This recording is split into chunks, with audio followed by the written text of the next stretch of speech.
Bonjour et bienvenue sur la chaîne du Sommet de l'éveil. Alors aujourd'hui, nous trouvons une nouvelle intervenante que vous ne connaissez pas encore. Il s'agit de Valérie Violette. Bienvenue Valérie. Merci Delphine. Bonjour à tous. Alors Valérie, c'est donc ta première édition au Sommet de l'éveil. Alors j'imagine que tu es pleine de joie, n'est-ce pas? Ah oui, je suis honorée de pouvoir participer à ce projet. Et voilà, je suis ravie de pouvoir répondre aux questions de Delphine. Et peut-être que mes mots trouveront un écho chez vous et vous permettront aussi d'avancer dans votre vie. Comme voilà, ce qui mon expérience vous permettra d'avancer dans votre vie aussi. Merci Valérie. Alors justement, on a envie de te connaître davantage parce que c'est ta première édition. Il y a peut-être des personnes qui se sont inscrites au Sommet de l'éveil 2024 qui ne te connaissent pas encore. Est-ce que Valérie, tu peux te présenter en quelques mots? Alors, je dirais que effectivement dans le teasing, tu as marqué dessous cordonnière, parce que ce terme me tient à cœur justement, vous aurez compris, parce que j'ai envie de réparer le cœur brisé des personnes. En fait, à un moment dans ma vie, j'ai plus du tout cru en l'amour, et tout le chemin que j'ai fait, c'était pour retrouver, comprendre que l'amour c'était vraiment l'énergie la plus puissante. Et j'ai envie d'amener les gens à se connecter à leur cœur, à cette énergie vraiment puissante. Merci Valérie. D'ailleurs, oui, tu l'as écrit sur ta présentation, cordonnière. Alors, c'est pas forcément commun, hein. On ne sait pas forcément, enfin, on ne voit pas ce mot souvent, mais ça te représente très bien. Moi, il faut savoir que je connais déjà Valérie depuis un moment. C'est même une grande amie aujourd'hui. Et donc, voilà, il y a cette relation et je sais à quel point tu es une véritable cordonnière. C'est vrai que c'est en référence à la chanson de Soprano, voilà, qui a écrit ça. Et si vous écoutez les paroles, c'est un peu ça.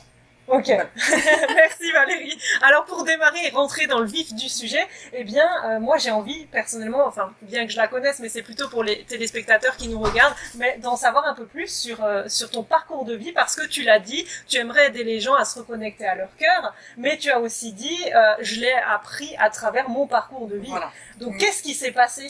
Qu'est-ce qui s'est passé? À un moment, c'était en 2017. Voilà, et ma vie qui était super bien rangée, bien alignée, a explosé parce que effectivement, je sais maintenant que c'est un magnifique cadeau, mais à l'époque, j'étais pas du tout alignée sur moi parce que j'étais complètement déconnectée de mes besoins fondamentaux et j'étais au service des autres, à m'occuper de tout le monde, sauf de moi-même. Et à un moment, voilà, c'était l'univers m'a dit, la vie m'a dit, hop, on s'arrête, Valérie, là, ça va plus du tout. J'étais complètement oubliée. Et voilà, et ce que je croyais être de l'amour à l'époque, c'était pas du tout l'amour, c'est l'amour égotique. Donc, quand ma vie a explosé en plein vol, je me suis dit, non, en fait, l'amour c'est bidon, nous avons vendu du rêve, l'amour ça n'existe pas. Et au fur et à mesure que j'ai avancé pas à pas, et je me suis reconnectée à cet amour qui est à l'intérieur de nous, qui est bien plus puissant. En fait, cet amour de notre être intérieur, cet amour divin, je vais dire, qui peut nous faire dépasser des montagnes, déplacer des montagnes. Et c'est ça, en fait, j'ai envie d'aider les gens à se reconnecter à cet amour-là, et pas à cet amour de notre ego qui nous fait croire que c'est l'amour. Voilà, donc aujourd'hui, voilà, j'ai cheminé pas à pas, et aujourd'hui, voilà, je suis thérapeute en libération émotionnelle, parce que c'est fondamental, les émotions. Et ça aussi, c'est quelque chose qu'on n'a jamais appris à faire depuis tout petit, à s'occuper de nos émotions.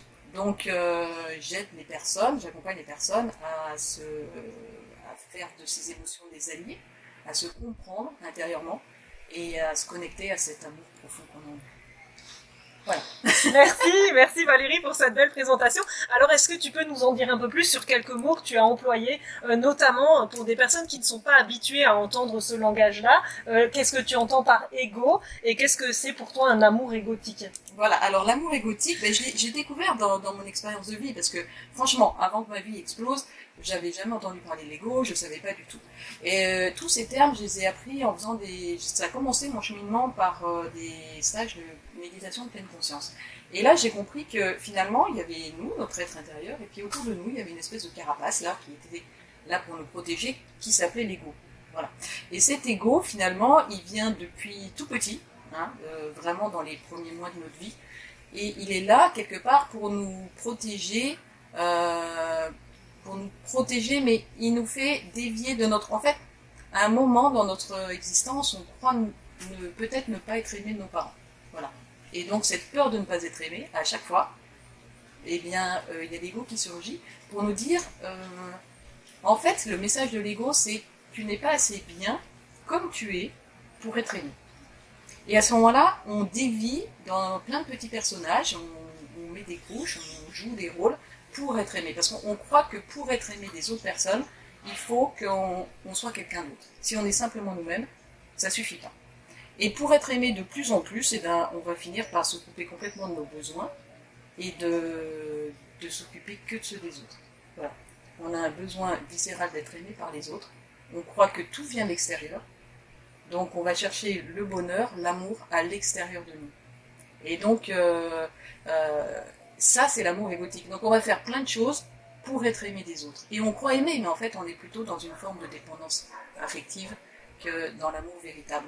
Et quand ma vie a explosé en plein vol, en fait j'ai passé un temps où je ne savais plus où j'étais complètement perdue. Je dis souvent que j'étais une petite fille au milieu de la forêt, parce que en fait je ne savais pas quels étaient mes besoins, je ne savais même pas que j'avais des besoins. Et au fur et à mesure, j'ai commencé à comprendre que c'était d'aller à la rencontre de mon être intérieur pour cultiver l'amour de moi, pas à pas. Et je me suis aperçue que c'était moi qui devais m'apporter cet amour, et plus les autres.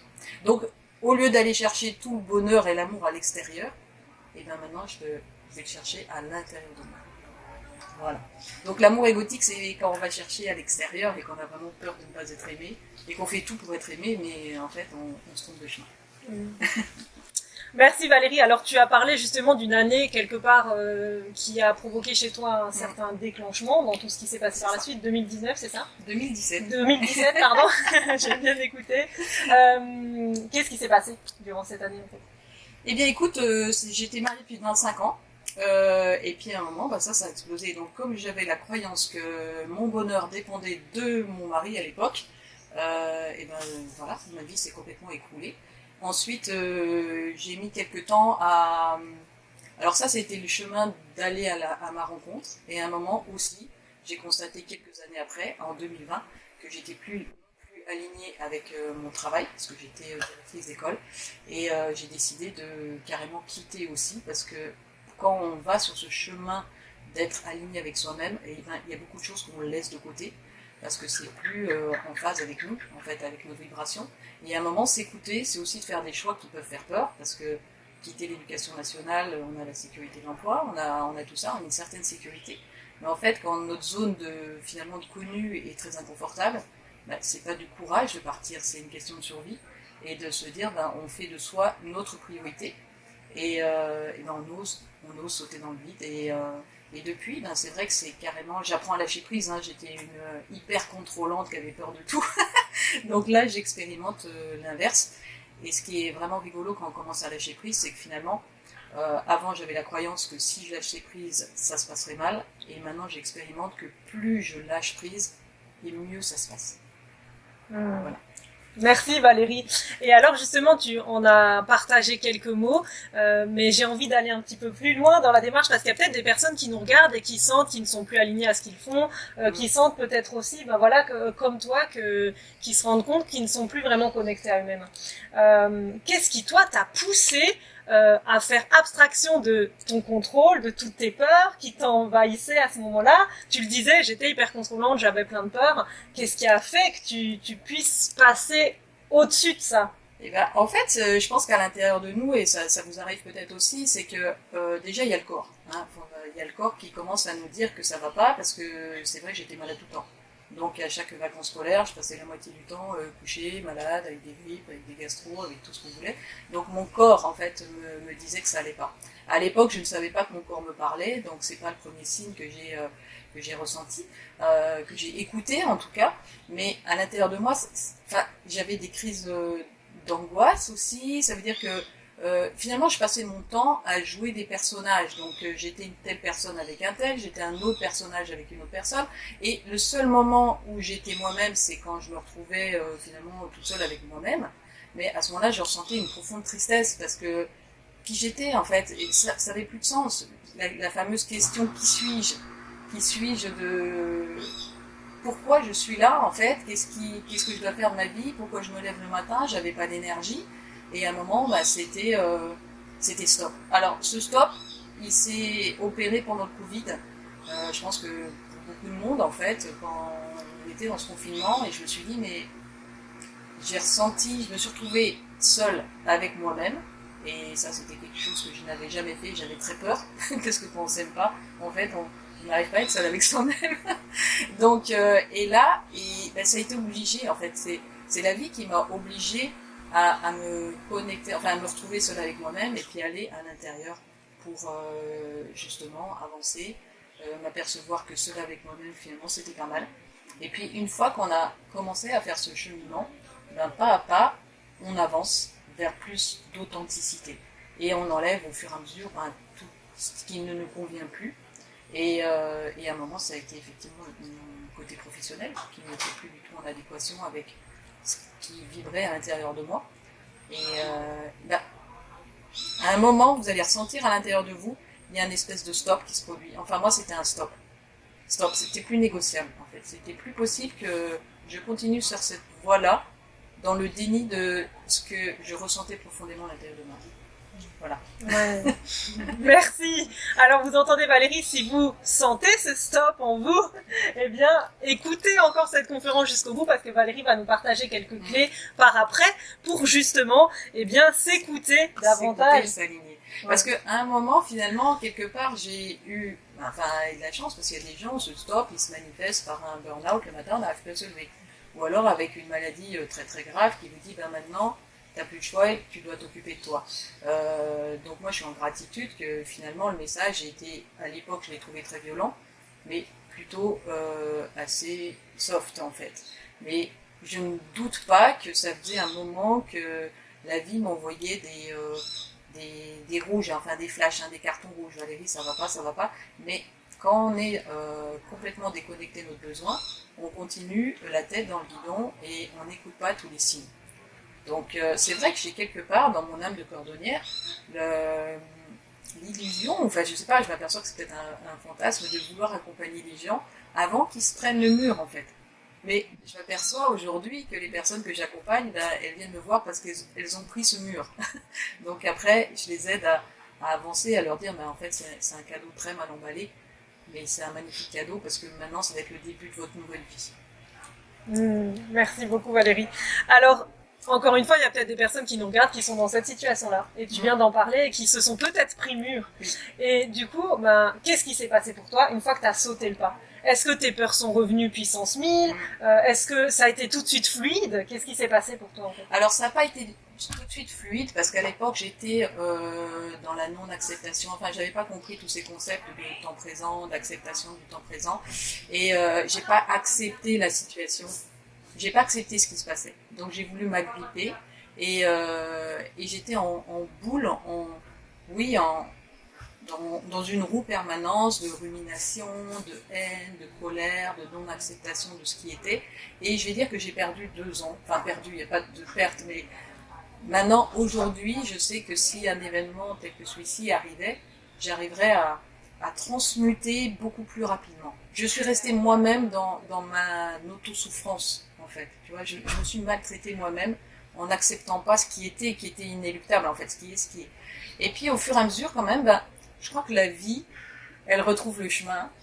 Voilà, quand on lui laisse un peu une porte ouverte, elle se dit bon allez, la vie elle repousse. On a bien vu ça d'ailleurs au Covid, les petites plantes qui ont commencé à repousser partout. Tu vois, la vie elle est toujours là, il y a toujours une étincelle et à un moment, hop, elle se rallume.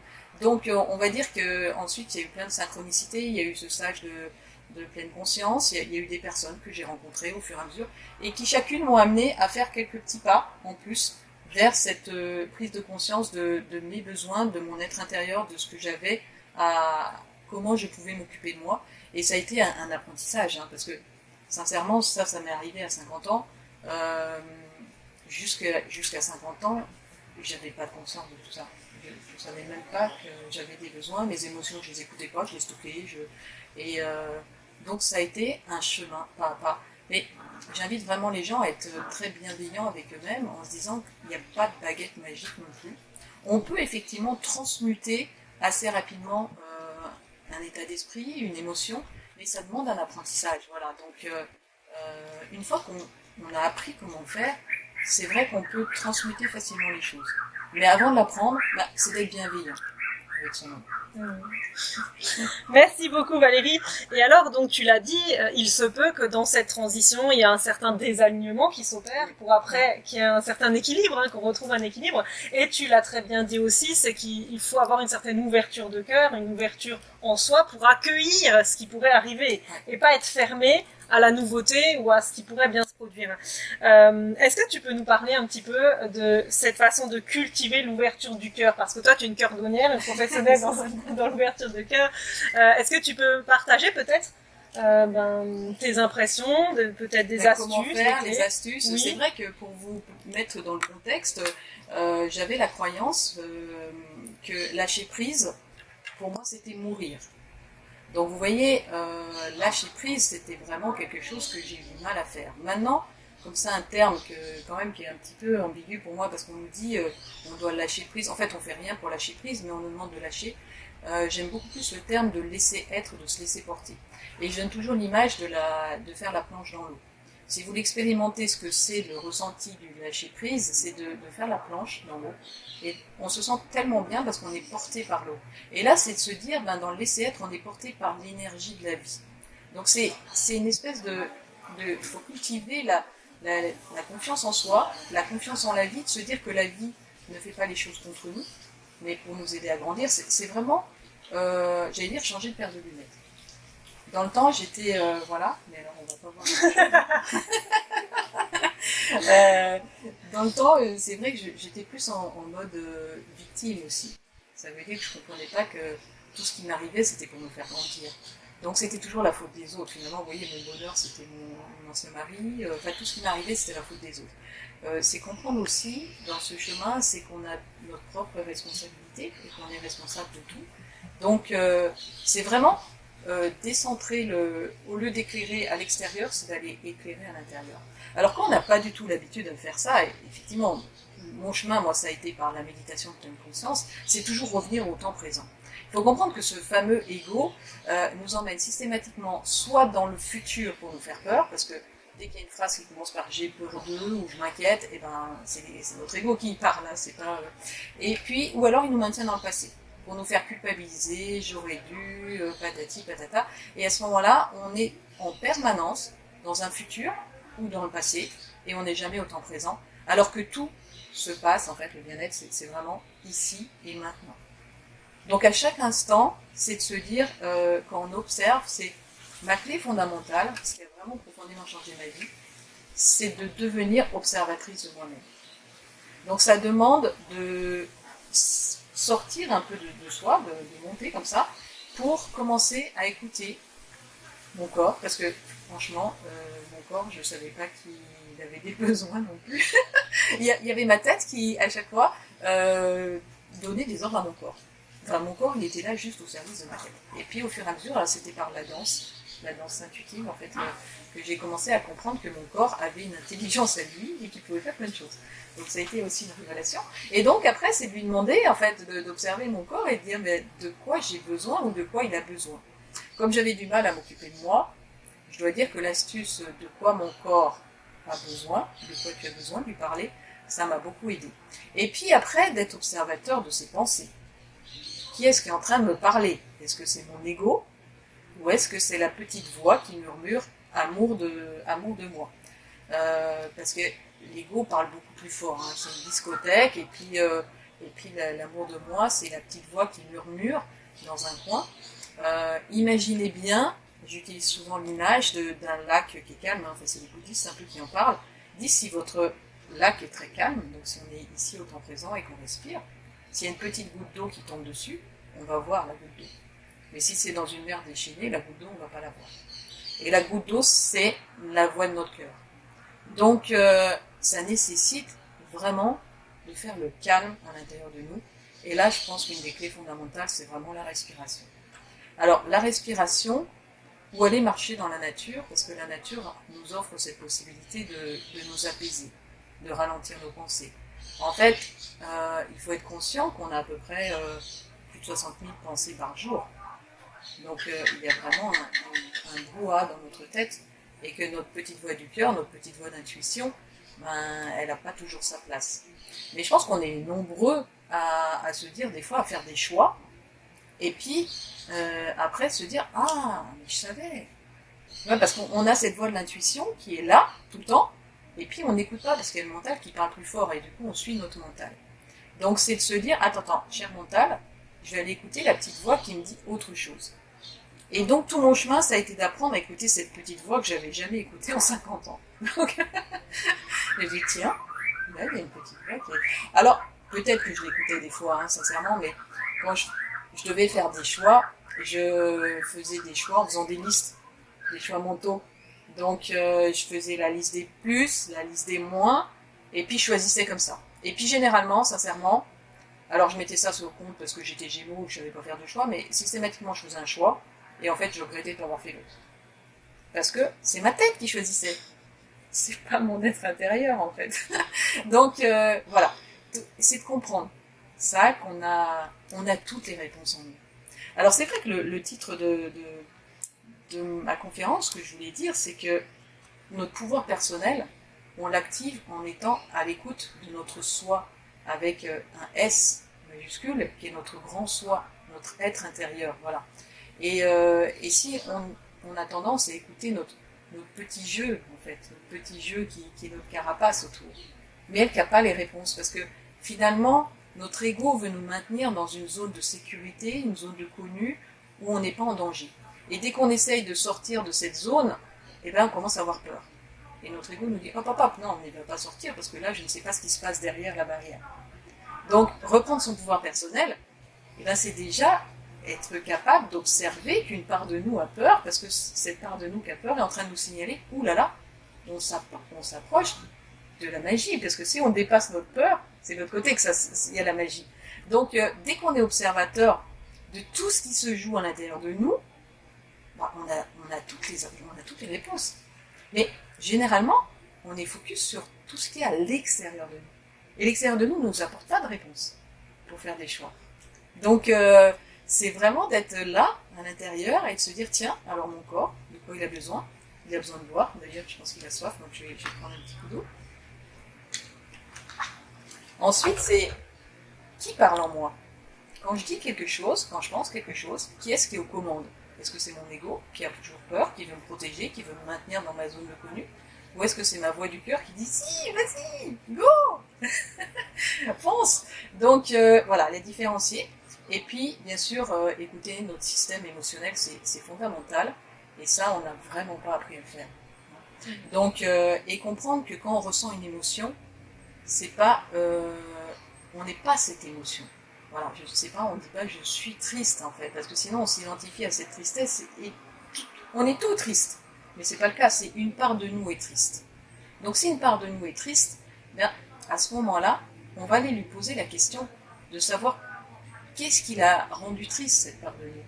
Quand on est en colère, en fait les émotions, ce qu'il faut comprendre, c'est que soit on les qualifie d'agréables, en général c'est que nos besoins sont respectés, toute émotion agréable, on a des besoins respectés, soit on ressent, elle est désagréable ces émotions, et à ce moment-là, ça veut dire qu'un de nos besoins fondamentaux n'est pas respecté.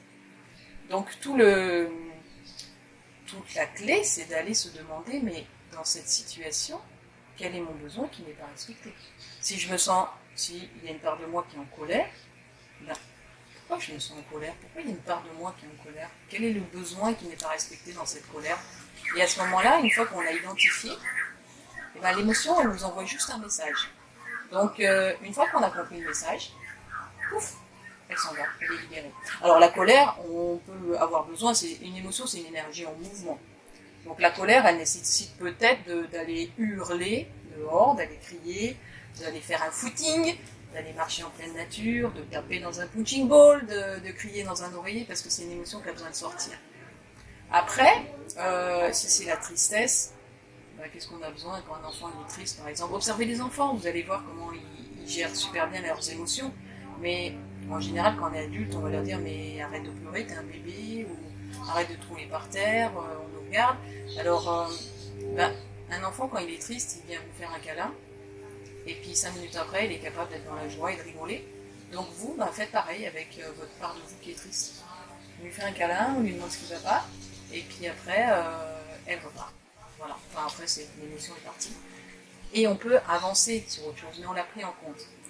qu'est-ce qui se passe quand on n'est pas à l'écoute de nous? Et bien cette émotion, ces émotions désagréables, qui, comme elles sont pas, on n'a pas écouté leur message, elles vont tourner en boucle à l'intérieur de nous, elles vont rester dans notre corps. Et c'est ce qui va nous rendre malades, en fait.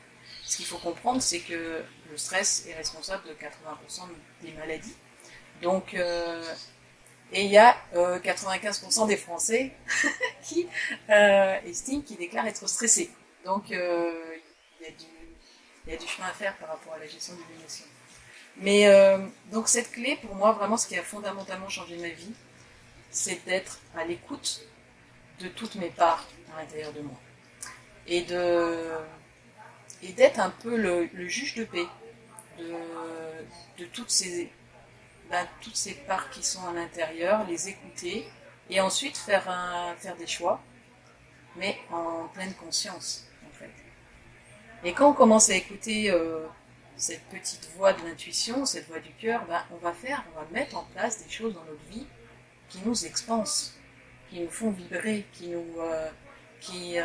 redonnent du sens, parce qu'on va se remettre à rêver, on va se remettre à faire des choses qui nous mettent en joie, de voir des gens, Vous voyez, en permanence dans ma journée, je me demande, est-ce que quand je fais un choix, quand j'écoute cette musique, quand j'écoute ce film, est-ce que je suis en train de m'honorer? Voilà, je pense que ça c'est une des clés fondamentales, c'est se dire dans chaque chose qu'on fait, est-ce qu'on est en train de s'honorer, ou alors au contraire, on est en train de se maltraiter? Posez-vous cette question, et sans jugement. Au début, on fait un état des lieux, vous pouvez regarder dans votre journée tout ce que vous faites, et ce qui vous honore, ce qui vous fait monter en vibration, ou alors à l'inverse, des choses qui vous font baisser, ou vous avez l'impression de vous maltraiter. C'est valable aussi bien pour la nourriture, pour les choses qu'on écoute, pour les films qu'on regarde, pour les gens qu'on côtoie, pour tout ce qu'on fait en fait, tout ce qu'on fait. Alors peut-être que vous allez me dire aussi, mais Valérie, t'es gentille, mais j'ai un travail et je me sens pas bien dedans. Alors comment faire dans cette situation? Accepter que ce travail, pour l'instant, c'est le meilleur choix que vous ayez à faire, qu'on a à faire. On n'a pas, voilà, des fois c'est provisoire, et qu'au fur et à mesure, vous allez mettre en place des choses à l'extérieur de ce travail qui va vous permettre d'augmenter votre vibration. Et puis peut-être qu'à un moment, vous aurez suffisamment d'énergie. Alors soit vous arrivez à compenser en dehors de ce travail et vous sentir suffisamment bien en énergie, grandir, et à ce moment-là vous restez comme ça, soit à un moment finalement, il sera vraiment plus aligné avec vous, et vous ferez le choix de partir aussi, comme j'ai fait. Mais c'est avoir conscience que ce pouvoir personnel qu'on a en nous part du fait déjà d'avoir conscience de quel est mon besoin, de quoi j'ai envie, qui suis-je. Parce que si vous n'avez pas ces réponses, vous ne pouvez pas le mettre en action, en fait, le manifester dans votre réalité. Merci Valérie. Alors, dans tout ce que tu as partagé, c'était hyper intéressant. Tu as partagé 3 clés notamment, se connecter au moment présent, cultiver la méditation, la respiration également. Donc on a déjà ces 3 clés. Mais ces 3 clés peuvent concerner peut-être un public déjà avancé en termes, tu vois, de connexion à soi. Mais il y a peut-être des personnes qui nous regardent qui sont vraiment au tout début de cette connexion, qui sont même complètement déconnectées de leur corps. Ça arrive qu'on soit dans ces cas-là. Est-ce que tu as peut-être des premiers pas à leur proposer pour arriver déjà à se connecter à ce corps, de comprendre qu'on a tout ça, parce que quand on est au stade de la carapace par-dessus le petit être intérieur, c'est vrai qu'on ne ressent pas tout ça et on ne sait pas, c'est complètement abstrait. Donc c'est de commencer par vous forcer au début. C'est-à-dire que moi j'invite toujours les gens, alors les clés, elles ont l'air toujours très simples. Les gens disent non, mais ça ne sert à rien ton truc. Mais c'est déjà de commencer à le faire, changer les habitudes. D'accord ? Il faut comprendre que quand on est dans ce mode où on est dans notre carapace là, on est en mode automatique, en mode survie. Donc c'est pas nous du tout qui dirigeons. Finalement, on a laissé les clés, le pilotage à notre ego, et il nous fait faire les choses. Il est tranquille, lui, c'est tout. Donc vous écoutez des gens qui disent mais ça fait 10 ans que je fais ça, pourquoi je changerais? Ben justement, changer. Alors je vais inviter les gens pour commencer à se connecter à leurs besoins par changer leurs habitudes. changez vos habitudes. À chaque fois que vous changez votre habitude, vous reprenez votre pouvoir personnel. Parce que, observez vos journées. Des fois, on a le réveil. Le réveil il sonne, on fait toujours les mêmes choses. On va prendre son portable, on va scroller pour voir si on a des messages. Ensuite, on se lève, on passe à la salle de bain, on va prendre notre petit-déj. On fait toujours le même trajet pour aller au travail. On va au travail, on rencontre les mêmes personnes. On interagit de la même façon avec tout le monde. Et puis on rentre, on se met dans le canapé, on mange et on regarde un film et on va se coucher. Donc là, autant dire que là, c'est un peu comme si vous aviez été en pilote automatique toute votre journée. À aucun moment, vous avez agi et pris votre pouvoir personnel. Là, c'est votre ego, votre programme automatique qui tient les rênes. Hein. C'est comme si vous étiez en voiture, en avion, et puis il y a le pilote automatique et vous faites rien. Donc pour commencer à reprendre votre pouvoir personnel, commencez par changer vos habitudes. Qu'est-ce qu'on peut mettre en place? Mais c'est très simple, c'est que, décider, parce que ça va être un choix. Changer son habitude, c'est un choix. Donc, au lieu d'ouvrir les yeux et puis de prendre votre portable pour aller scroller les nouvelles infos, dites, ah ben non, là ce matin je change, déjà ouvrez les yeux, soyez en gratitude d'être en vie. Moi c'est le premier truc que je fais. J'ouvre les yeux et je me dis, waouh, j'ai ouvert les yeux ce matin, parce que c'est pas acquis finalement, c'est pas sûr qu'on ouvre les yeux tous les matins. Donc là déjà ce matin je suis contente, j'ai ouvert les yeux et je suis en gratitude de ça. Ensuite, changez l'ordre, changez votre tâche, je dis aux gens, changez de tasse, changez de petit-déj, changez le parcours pour aller à votre travail, interagissez autrement. Faites le ménage dans l'autre sens. Les courses aussi, on les fait toujours dans le même sens. Changez votre parcours de course. Et à chaque fois que vous allez changer quelque chose, vous reprenez votre pouvoir personnel. Parce que votre ego, à chaque fois que vous changez, il ne sait pas ce qui va se passer. Donc là, ça y est, vous êtes maître à bord. Il se dit, oula, mais il n'a pas pris la même tasse. Quelle tasse il va prendre? Et vous voyez, c'est vous qui avez votre pouvoir de choisir la tasse. Donc changez vos habitudes.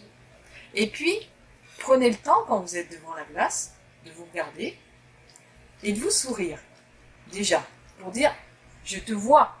Enfin, ça a été aussi, moi, une avancée formidable quand j'ai commencé à me voir vraiment. Je me vois au-delà de cette carapace-là, j'arrive à voir un intérieur de moi, cet être intérieur avec tous ses besoins, cette petite Valérie qui est à l'intérieur de moi. Donc le je te vois en vous souriant, c'est vraiment fondamental. Et voilà, déjà, changer ses habitudes, se sourire, et à chaque fois que... commencez à observer vos émotions. Ça, c'est quelque chose qui est assez simple, enfin simple ou pas, mais quand vous avez une grosse colère, une profonde tristesse, prenez le temps de vous asseoir avec votre émotion et lui parler, même quand vous avez peur. C'est-à-dire que moi, j'imagine même que je dépose ma peur à côté, là, ça pourrait être Delphine, et je lui pose des questions. De quoi t'as peur, chère peur? Et dialoguer comme ça avec vous à l'intérieur. Donc ça se fait au fur et à mesure. Mais le début, c'est vraiment de changer ses habitudes pour reprendre son pouvoir personnel. Merci beaucoup Valérie, donc vous l'entendez, hein, si vous avez besoin de changer vos habitudes parce que vous sentez que ça vous appelle plus que tout, à la fin de cette vidéo, changez peut-être la boisson que vous allez prendre avant de nous retrouver en live à 20h, ce sera peut-être une bonne option. Alors Valérie, tu parles de choix justement, et moi je te connais déjà depuis un moment, et c'est vrai qu'on s'est côtoyés il y a peut-être maintenant 3-4 ans de ça, et je me rappelle de la personne que tu étais à ce moment-là, et je me rappelle aussi de la personne que j'étais, on était toutes les deux fort dans le contrôle, tu l'as dit tout à l'heure d'ailleurs que tu avais ce côté contrôlant. Et aujourd'hui, je vois dans tes choix, comme je suis très souvent à tes côtés, je vois la façon dont tu t'écoutes. Et à chaque fois, même pour manger une glace, Valérie me dit « Attends ». Et c'est comme si je vois qu'elle se connecte à elle-même et elle me dit « C'est pas le chocolat aujourd'hui, c'est la vanille ». Et moi, je me dis, waouh! Mais alors que moi, je vais peut-être parfois réfléchir autrement et me dire, j'ai toujours pris chocolat, c'est une valeur sûre. Je reste sur chocolat, tu vois? Ouais. Mais toi, tu vas aller carrément pour une saveur de glace, quoi. Oui. Tu vas aller jusqu'à la saveur de glace pour dire, est-ce que ça vibre en moi, est-ce que ça vibre pas? C'est hyper intéressant. Ou parfois, quand on a des fringales, de se dire, j'ai besoin de sucre et tout, mais est-ce que c'est le corps qui a besoin de sucre ou c'est l'ego qui a besoin d'être rassuré, coucouné, etc.? Et du coup, tu me disais, toi, parfois, est-ce que c'est ton corps qui en a besoin ou pas? Qui en a Connecte-toi à ton corps et regarde qui en a besoin. Voilà, c'est Et je vrai. trouve ça hyper intéressant. Et dans les choix que tu fais dans ta vie aujourd'hui, là, toutes les deux, on est au Costa Rica. Eh bien, je sais qu'il y a quelques années, tu m'aurais dit enfin, Delphine, c'est pas raisonnable, je ne viens pas avec toi, je vais faire ceci, cela. Et là, t'as laissé parler ton cœur. Oui, oui, c'est ça. En fait, à partir du moment où vous commencez à écouter cette boussole intérieure, mais moi, elle me sert tout le temps, t'as raison. Ça veut dire que je vais, le matin, pour mon petit déjeuner, je me mets devant mon frigo ou mon placard et je me dis, ben, de quoi j'ai envie là, maintenant. Et c'est pas la même chose que la veille. On sait pas. Et je le fais pour tout. Ça veut dire qu'au début, cette boussole intérieure, faites-la pour des petits choix. Hein, je vous demande pas de vous dire, bah, j'ai écouté Valérie, je quitte mon boulot, je quitte mon mari et je m'en vais. Parce que, voilà, c'est peut-être un peu trop violent. Mais commencez sur des petites choses. Et plus vous allez prendre confiance dans votre boussole intérieure, comme je l'appelle, bah, plus vous allez avoir confiance en vous et vous dire, mais ma boussole intérieure ne me trouve jamais. Maintenant, c'est simple les choix. Hein. Franchement, pour moi, on me propose quelque chose, soit à l'intérieur, ça s'ouvre, et je le fais, soit ça se ferme, et c'est non négociable. Parce qu'effectivement, on n'a pas parlé du ressenti de cette boussole intérieure, mais vous pouvez déjà avoir une idée de comment elle fonctionne, votre boussole intérieure, en vous replongeant dans un événement qui a été, par exemple, très désagréable pour vous, une tristesse, la colère. Vous allez sentir ce que ça fait dans votre corps. D'accord ? En général, quand c'est une émotion désagréable, on ressent une fermeture. Ça peut être dans la poitrine, ça se ferme, ça peut être dans le ventre. Donc ça, vous allez vous dire que c'est votre non dans votre boussole intérieure. Ensuite, si vous plongez sur un événement super agréable, vous êtes en super énergie, vous allez sentir une ouverture. Moi ça s'ouvre comme ça. Et hop, on a les épaules qui voilà, on a envie de faire des câlins à tout le monde, on a envie de sauter partout. Et voilà, ça c'est notre boussole, ça c'est mon oui. Donc après, à chaque fois que je suis face à une situation, eh ben, j'observe ce qui se passe en moi. Et ensuite, mon mental qui avait l'habitude de tout contrôler, ben, je lui dis, ben écoute, maintenant tu te mets à mon service, en fait, au service de mon être intérieur, de mon choix, de cet amour divin qu'on a à l'intérieur de nous. Voilà. Et c'est vrai que quand Delphine m'a proposé Costa Rica, il y a quelques temps, sincèrement, dans mon autre vie, j'aurais dit non, c'est pas du tout raisonnable. Et là, à l'intérieur, ça fait un grand oui. Alors après, j'ai dit à mon mental, ben maintenant, tu mets en place, tu deviens créateur, en fait. C'est mettre son mental qui a plutôt tendance à être saboteur, lui demander de devenir créateur et à notre service de notre être intérieur. Et quand ce jeu, ce petit jeu humain se met au service de ce grand je suis, qui est divin, cet être à l'intérieur de nous, mais on fait des choses incroyables et c'est là que tout devient possible. Parce que vous voyez, il y a une co-création. Il faut vraiment vous dire une collaboration. Il n'y a pas de... À un moment, au début de mon cheminement, j'ai considéré mon ego comme un ennemi. C'était lui qui m'empêchait d'être, de vivre et tout ça. Mais non, parce que cet ego, c'est une part de moi aussi. Donc il ne faut surtout pas le rejeter. Moi, je le vois comme une maman italienne. Il a peur pour moi, en fait. Donc il est là tout de suite à intervenir pour me dire « Ouh là là, qu'est-ce qui va se passer ?» Donc il a juste besoin d'être rassuré. Et une fois qu'il est rassuré, qu'il voit que tout va bien, eh ben, il laisse la place. Et à ce moment-là, on peut activer notre mental créateur, notre pouvoir créateur. Vous voyez, le but d'être à l'écoute de soi, c'est d'être dans l'amour de toutes nos facettes. Et aller transmuter aussi, aller mettre de l'amour à toutes nos parts souffrantes. Donc ça veut dire que quand on se sent pas bien, c'est pas du tout d'être dans le déni et de se dire non, mais allez hop, je transmute, je suis bien et c'est comme ça. C'est dire tiens, il y a cette part de souffrance qui a besoin que j'aille l'éclairer avec de l'amour. Et donc je vais lui apporter de l'amour, je vais la consoler, je vais lui apporter ce dont elle a besoin. Et on transmute à chaque fois. Parce que finalement, il faut comprendre qu'il n'y a que deux énergies. Il y a la peur et l'amour. Ce sont les deux énergies qui nous guident. Et à ce moment-là, sachant que l'amour est plus fort que la peur, c'est que juste la peur, elle a besoin qu'on la transmute en amour et qu'on apporte de l'amour sur elle. Et le chemin, au fur et à mesure, fait qu'on on a de plus en plus, comme on éclaire à l'intérieur de nous, de plus en plus nos parts, on va les éclairer, et toutes nos petites parts, elles se transforment.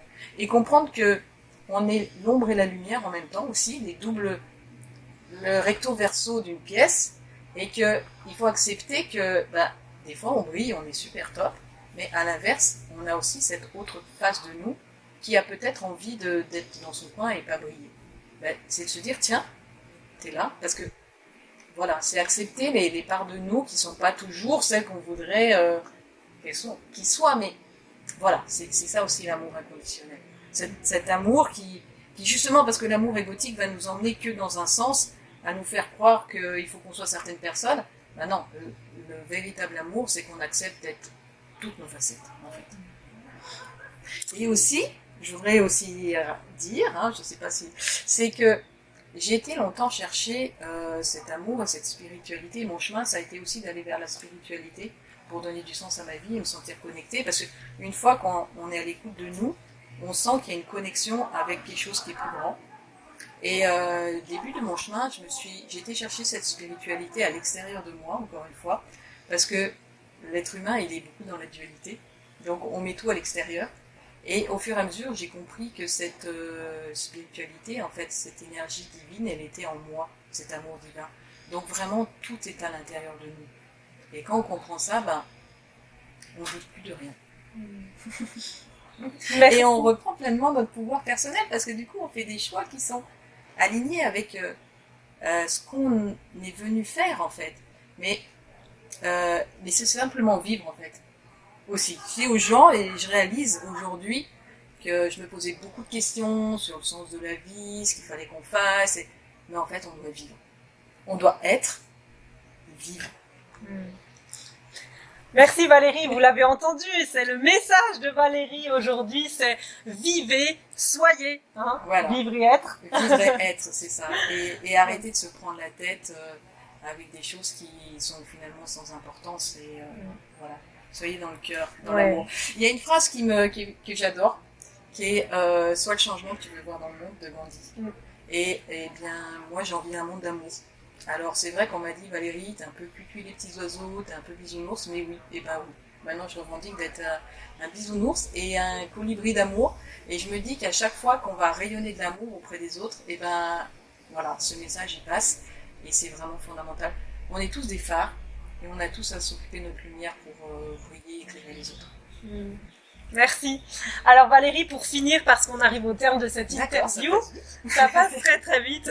Dis-nous un peu ce que tu proposes, ce que tu fais justement comme accompagnement, comme type d'accompagnement. Je te laisse la parole. D'accord. Eh bien, écoutez, vraiment, j'accompagne les gens. Alors, j'habite sur Grenoble, donc j'ai un cabinet sur Grenoble où j'accompagne des gens en one-to-one, en fait, en entrevue, en entretien.